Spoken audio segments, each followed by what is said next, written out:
Ito pala yung creek dito sa may Jerome. Ayan. Jerome Street Creek. So ito yung Jerome Street no, sa may kanal. So pinunta na daw po kahapon dito sa DP. Sabi ng mga residente po rito. Ayan. Unti-unti na po talagang magbago rito sa area. So ito talaga yung matatamaan no, dito ang area. May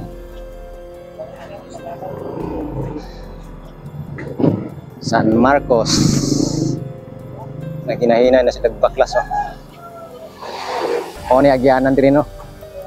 Coastal Road. Nasitil na ba kani sa DP na uban no? Wala pa. Wala pa. Ang dili pa tanan. Kani wala pa. Yan yung manakapon. Nagari dire. DP. Inspection siguro.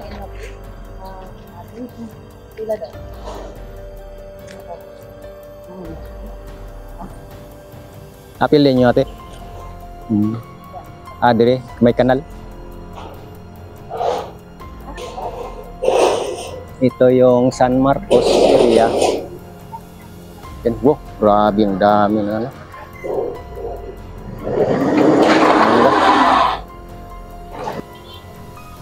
Alright, good afternoon guys. Andito na po tayo sa may Jerome no. So napapansin natin dito nag-umpisa na pala na voluntary demolish dito no.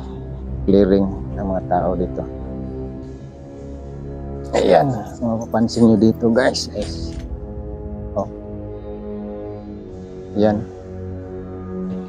Clearing na pala rito or nag-umpisa na sila nag-demolish dahil sabi ng tao dito, taga rito, yung sa kanila na tamaan din. Unti na silang mabaklas ng kanilang bahay. Dito ito sa side ng San Marcos, siguro ito. Ayan na yung mga bahay. Dito matamaan daw. Balik 30 meters daw po ang madaanan dito sa area ng Jerome no. Yan, unti-unti na po silang nagbaklasan ng pamamahay rito. So nasitil na daw po ito dito.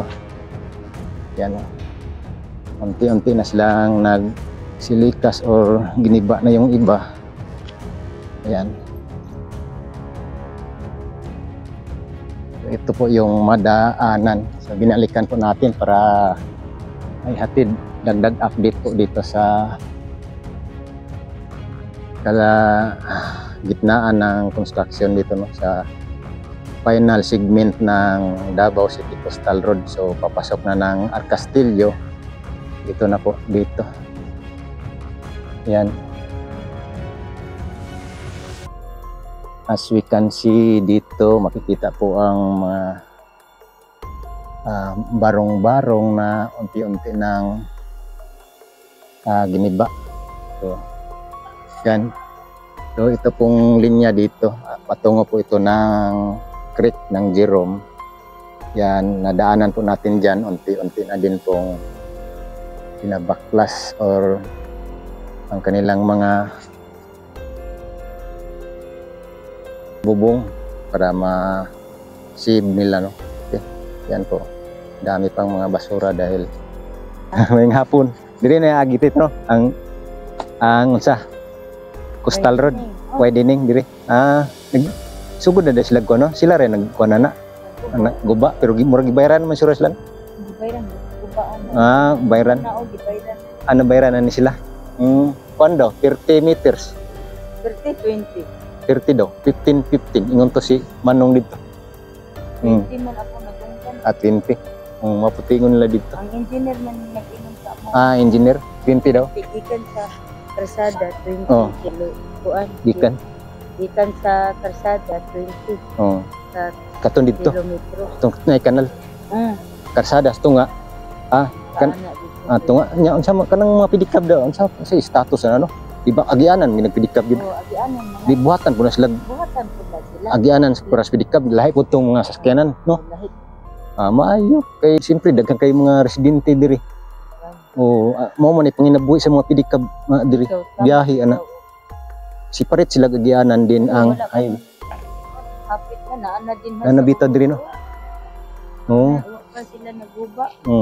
Dali ra man sila. Katong isa dito nga parang wala Kanang puti. Kana di ba yan na kita? Ay katong didto. Kana. Nagsipil pa si Rona. Mana na. Sige ma'am. Thank you. Ayan guys, ito na pong sitwasyon dito sa may North San Juan. North San Juan po ito ditong gilid. So mapapansin po ninyo guys na unti-unti na pong nabayaran pala itong mga kabahayan dito. Tapos ito nabayaran na din po daw itong bahay na ito. So malamang nagpaplano na din po ito magbaklas ang kanilang mga ari-arian dito. So patungo po ito doon sa may Jerome Creek. So ayan po.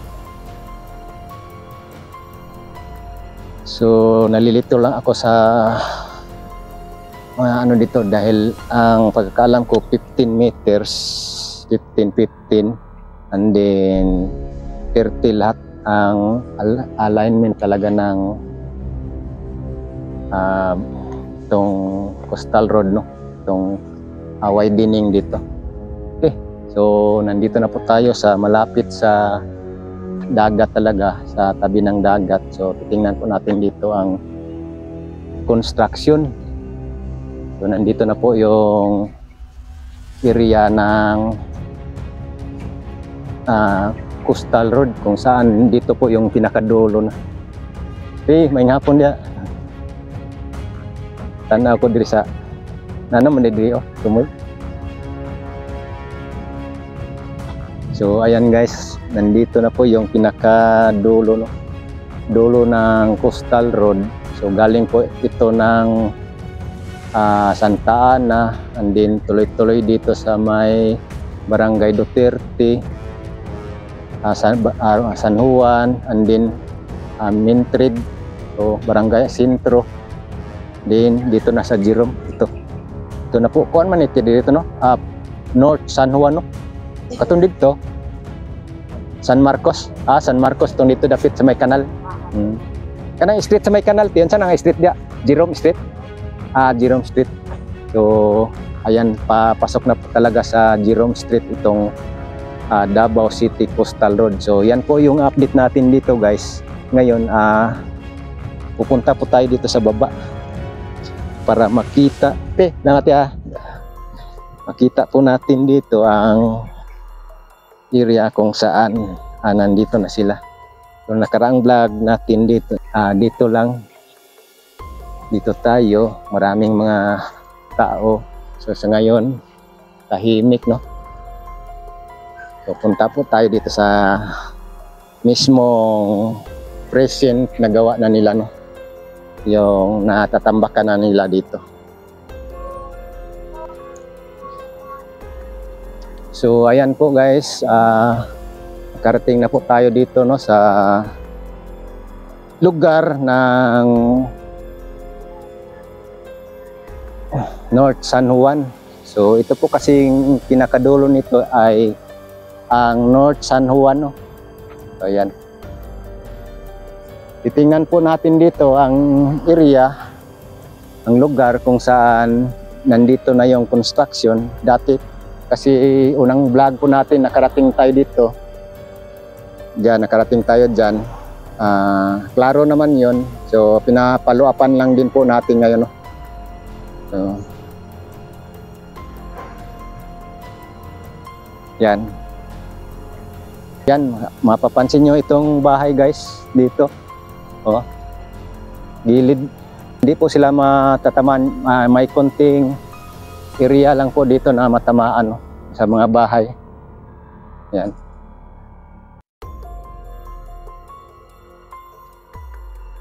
Yung iba na bahay dito na sisib pa dahil nakaiwas, pero may mga bahay din dito na talagang masama yung gilid nila.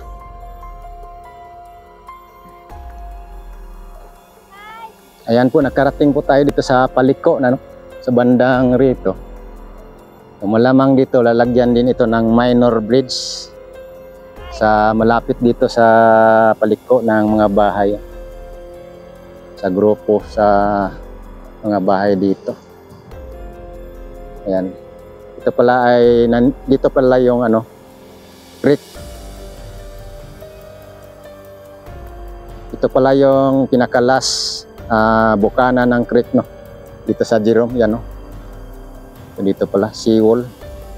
So may mga kaibigan po tayo dito, no, driver ng trucking. So dito po ang pamamahay nila. Parang natamaan din yata yung gilid ng pamamahay nila rito. Shout out kay Dante de Lima. Nandito po yung pamamahay nila. Iwan ko lang kung saan dito banda. So saka kay Ayan Kulot Portiliano. So ayan, kasama na sa vlog natin itong lugar nyo. Ayan, oh. Shout out sa inyong lahat dyan. So malapit po pala sa inyo dito ang Coastal Road. No? Dito na talaga siya dadaan. No? Ito po ay ang North San Juan pala itong lugar nyo. So doon banda ang tinatrabaho nila. Yan, no? Nag-sloping sila dyan, nag-riprap. Ayan, no?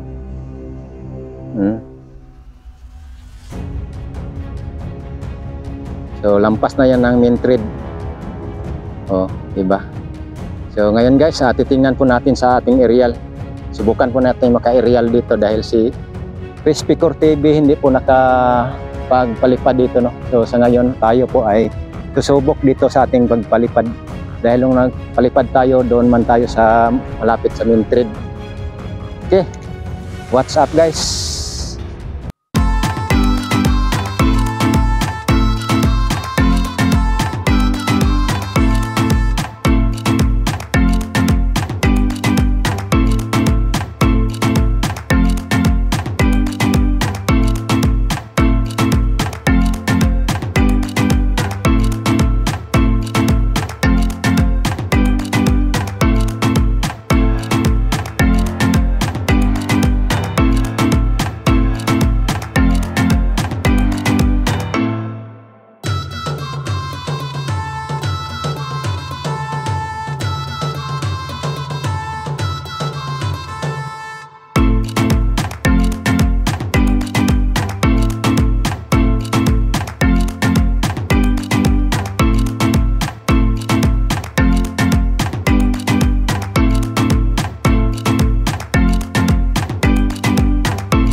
Dito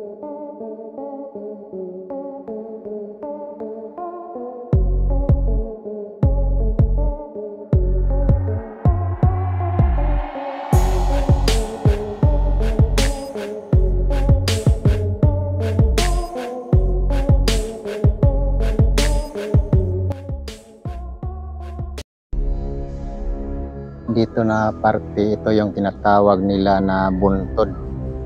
Tinambakan dati, no? Ito yung gagawing pantalan dati ni Jerome dito. So sa ngayon, punong-puno na po ng kabayan dito sa may buntod. Yan. Davao City Coastal Road, dito po dadaan. So,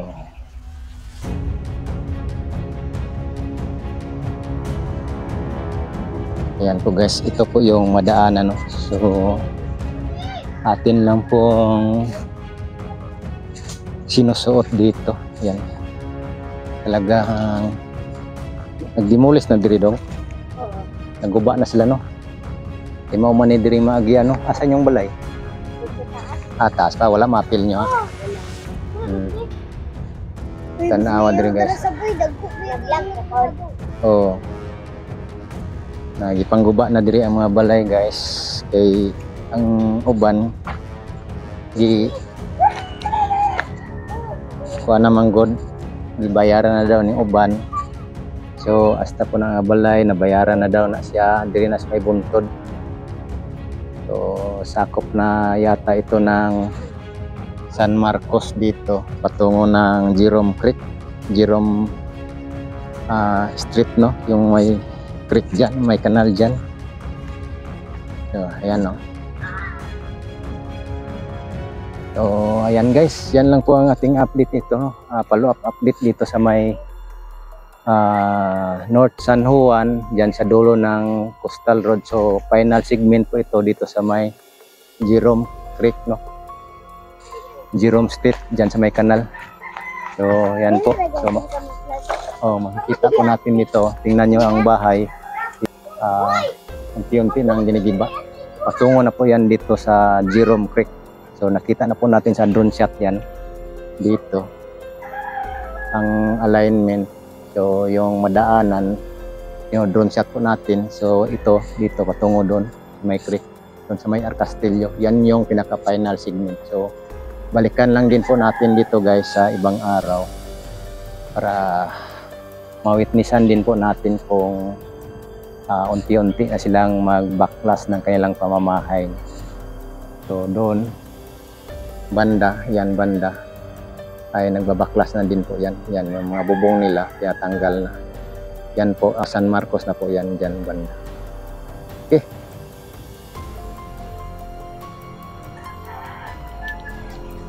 Yan guys, like and share lang po na video natin ngayon dito guys, no? Sa final segment na Davao City Coastal Road. Yan po ang pinaka aabangan dito, no? Kung saan dito na po ang last construction ng Davao City Coastal Road na makumpleto na po yung 17.8 kilometer na Davao City Bypass Road. So like and share lang po guys itong update natin dito sa may area ng Jerome Street, no? So final segment po.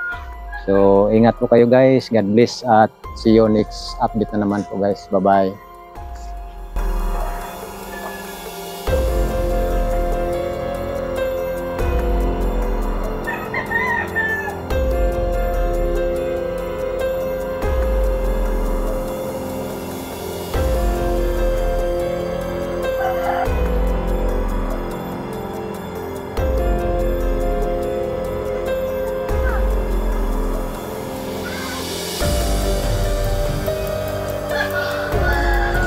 Okay, mangapon. Lagi ko. Ay.